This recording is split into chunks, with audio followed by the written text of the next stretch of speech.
What is going on, FA Nation? John Pembe here with Dan Malin, bringing you another edition of 3-Point Play. For those of you not familiar with 3-Point Play, we take three topics. We each bring up 3 points to debate, and you guys decide who wins, who loses, and you can kind of, chip in there with your own suggestions as well on social media, Twitter, tweet at us, let us know who you think wins each conversation. Dan, you and I have gone back and forth now on a few of these. How are you feeling about today's topics? I typically like the ones where you and I are debating back and forth. I feel like you and I are on a pretty level playing field. We cheer for the same teams, essentially. We both watch, professional wrestling, so that's easy to dabble into as well. So I think you and I have a pretty good ebb and flow going back and forth with these as well. So we can kind of venture off in, get off the sports reservation a little bit and dive into some other topics as well. Yeah, exactly. I mean, as sports are slowly starting to come back, and as happy as we are to get that, back into our lives. Obviously, you're, neck deep in NASCAR as it is right now. You did the playbook for Wednesday race there. It's always good to talk about a little bit else. Give us some personality. Give us some of the things we're interested in. So let's kick it off with the first topic here, and we're going to talk about our favorite breweries to go to. I'll lead this one off. You and I are both, again, from the New England area. I live just outside Boston. There is a brewery, Harpoon Brewery down in Seaport in Boston.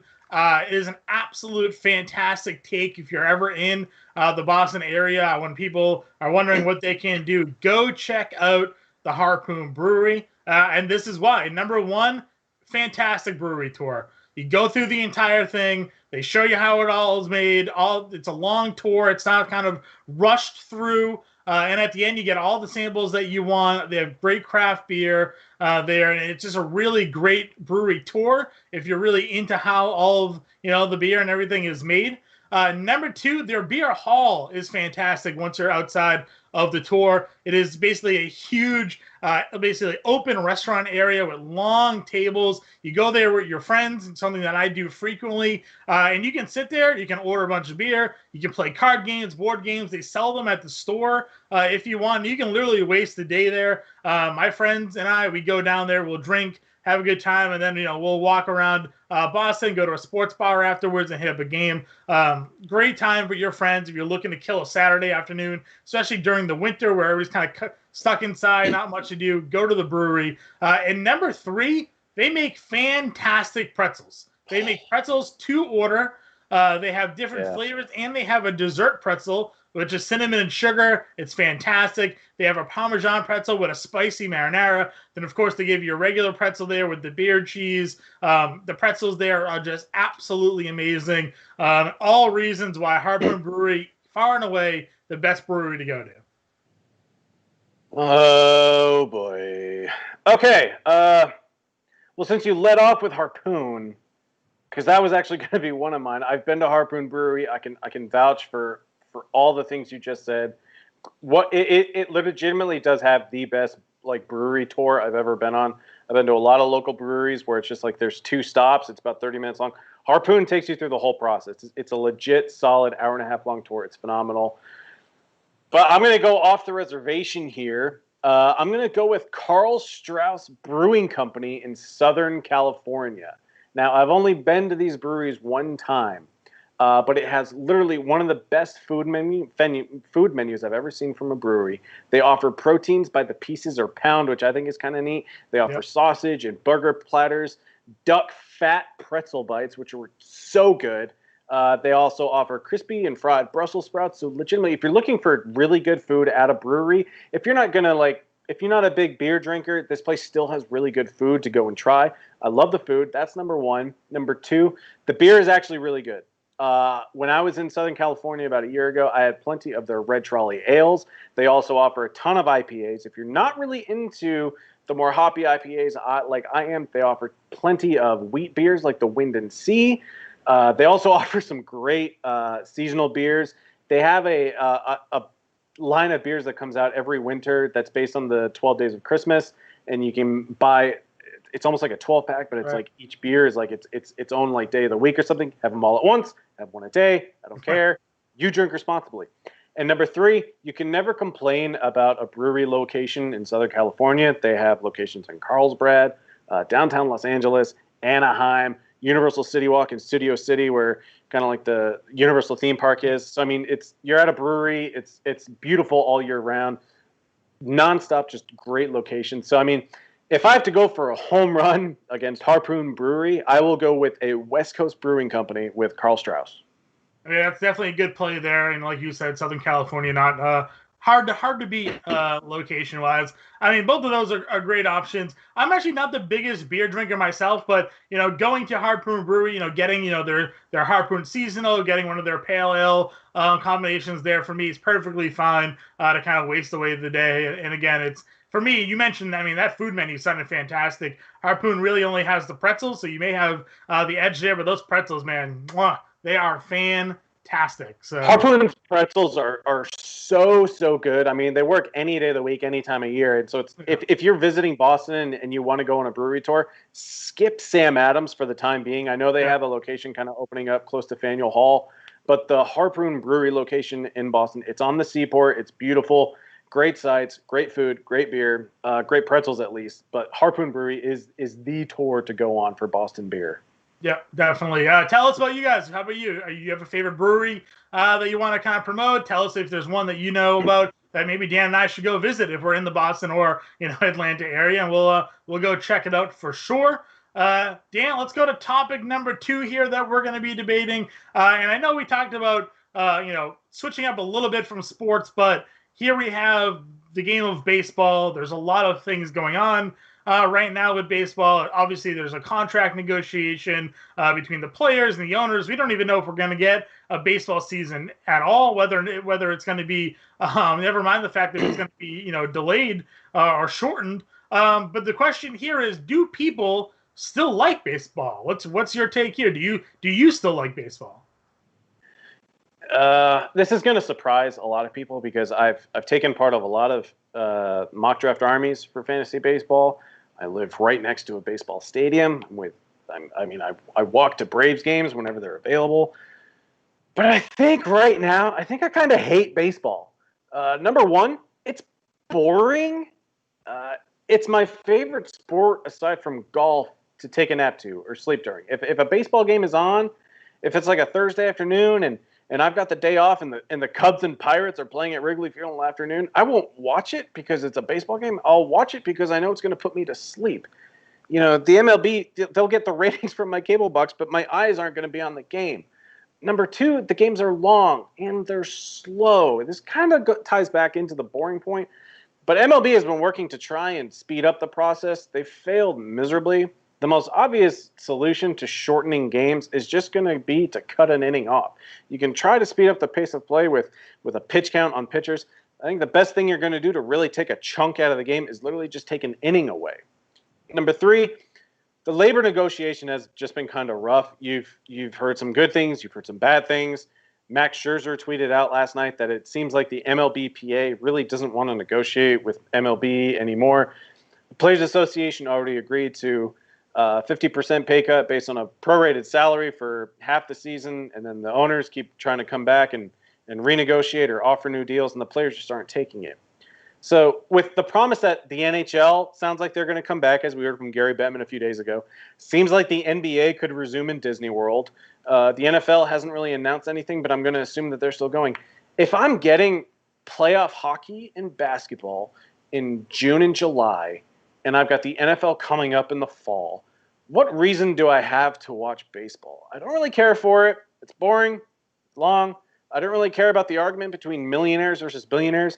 I don't even think I like the Red Sox that much anymore just because I hate ownership. For me, right now, I hate baseball.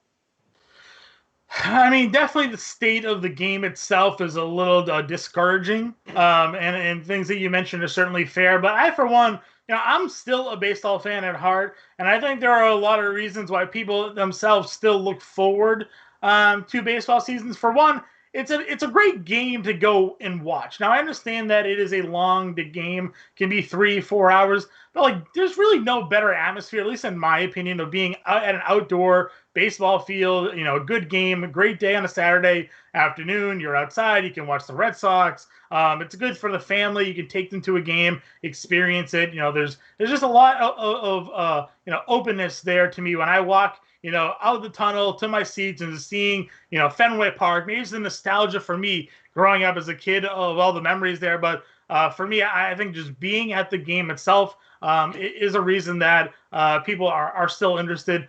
Two, I mean, while the demographic is certainly getting older, the game is starting to develop some more personalities, and the younger players in the game are really starting to be, exciting and bring it through. We talk about Mookie Betts, Ronald Acuna, Christian Yelich has started to really develop like the top tier elite players in the younger generation that are bringing the sport through. I feel like they're the ones that are going to sort of carry the torch and maybe bring the younger crowd into it. So I think the younger players are more excited. They're more versatile. And to me, their personality is what shines through. And number three, I mean, again, it's the national pastime. So I can't imagine it ever actually going away. I know they're in danger again of having a season this year that is either truncated or just not there altogether. But when it's gone, like people are going to want baseball. Like, people are still talking about the want for baseball to return. So for me, I just think it's something that is so ingrained in us as a society. And while there's more sports that are getting the exposure now, I think when baseball is back, people are going to be drawn to it.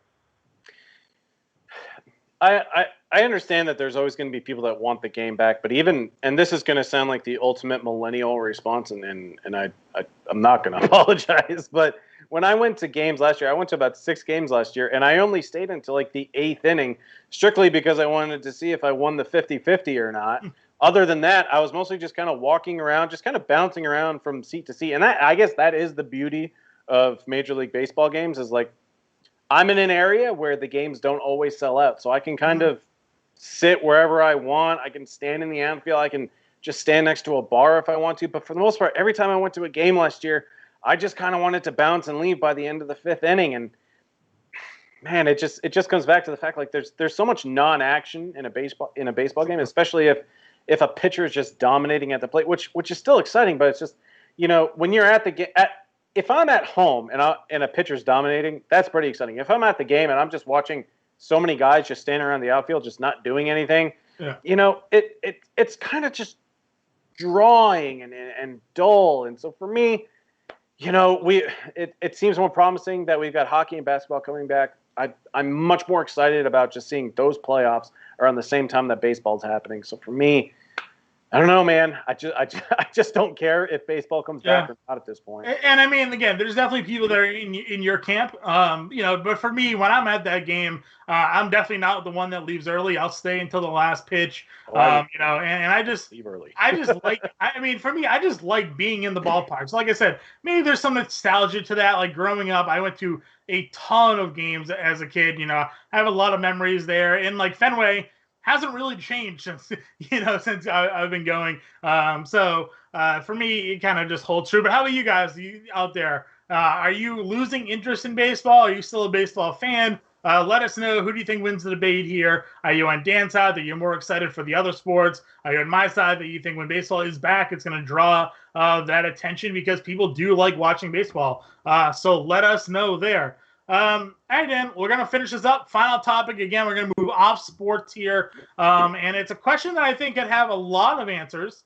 And that is, what is the GOAT candy? What is your favorite candy? You started off the last one. I'm going to start this one off, and I feel like I'm going to really put the pressure on you here with my decision because I'm going with the Reese's Peanut Butter Cup. That is the number one candy.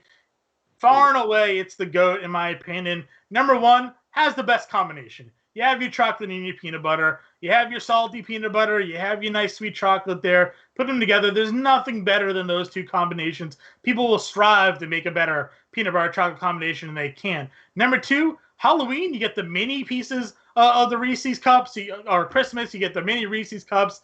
Just having those bite-sized versions of it, to me, is just awesome. Grab a handful, on your go. And again, you're getting that chocolate and peanut butter combination, which is fantastic. And then number three, for me, I love it as a topping for ice cream.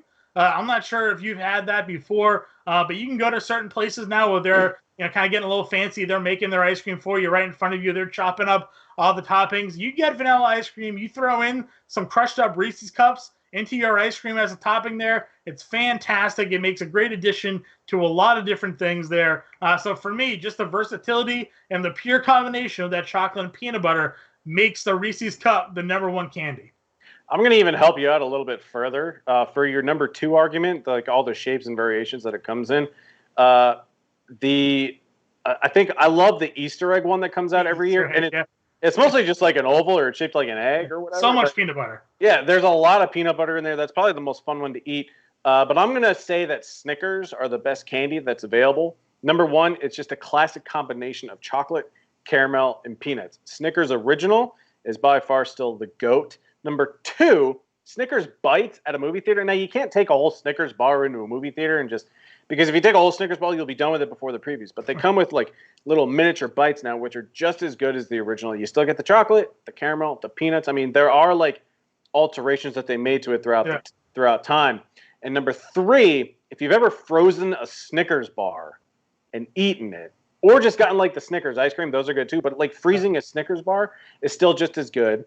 And I love how they've added, almond butter over the years. They've added a peanut butter option. I always thought that Snickers and peanut butter, which was exclusively previously just a Halloween option, but now they offer it all the time. But Snickers peanut butter to go with the peanuts, it's almost as good as the original, but still the original like reigns supreme. And I will say, like, before I previously argued against baseball, I probably should have turned my hat around since I'm wearing a baseball hat for Paint the Corners. It is a charity. It raised a little bit of money.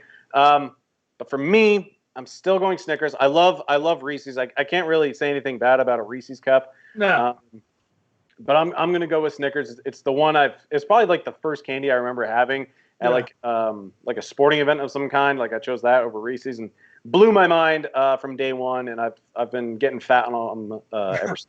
So I like Snickers if I'm like out and sort of like they have the commercials there. It's like you're hungry, you're cranky, like have a Snickers. Like if I'm out golfing, like I'll buy a Snickers bar. Like to me, a Snickers bar is easier or more enjoyable to eat in that aspect of it than like grabbing a Reese's cup, because I'll make you thirsty. The peanut butter kind of sticks to you a little bit. So I'll agree that there are certainly instances where the Snickers comes in clutch, and I love the ice cream Snickers bar. To me, that is just fantastic as well. You get the ice cream, and along with the caramel, the peanuts, and the chocolate. So Snickers is a great call. Really can't go wrong with either of them. Do you have a number, or I guess if Reese's was number 2, like what other are some of your favorite candies there that you kind of rock with? So one that's kind of off the wall. Do you remember Dots? They're not chocolate, but it's literally just sugar, and I don't even know if they have flavors, but they're almost like if you ever played Monopoly, they're shaped like thimbles.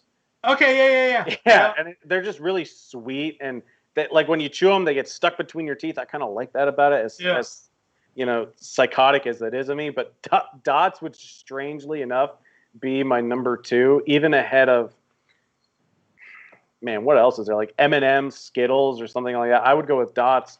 Just behind.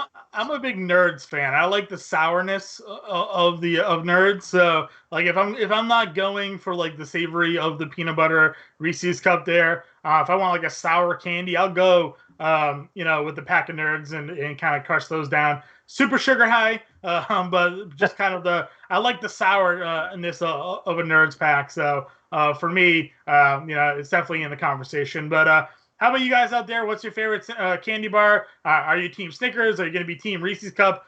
In this debate, who do you think won? Let us know. Tweet at us here. Dan, this was quick. It was fun. Any final thoughts here you want to go over before we get out of here?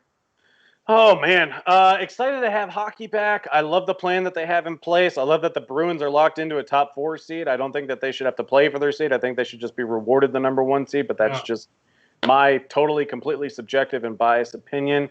I would love to see basketball come back. I know they got a plan in place for something down at Disney World in Orlando. But for the time being, we've got some MMA, we've got some NASCAR. Read Mike Alexander stuff, read Matt Sell stuff, listen to the podcast, and dabble with some DFS. We are doing our best to answer any and all questions for you guys. So get in on some NASCAR and MMA DFS. Yeah, for sure, for sure. Right now, you can get the NASCAR DFS package for $19.97. Best deal that we've had it for. Fantasy11.com/ I think win or pricing, one of the two. I think either work. And you can get the NASCAR package there. But for now, Dan Malin, John Pemba, get us on Twitter. We'll be sure to interact with you, and of course, we're always in subscriber chat there as well. For now, we'll talk to you later.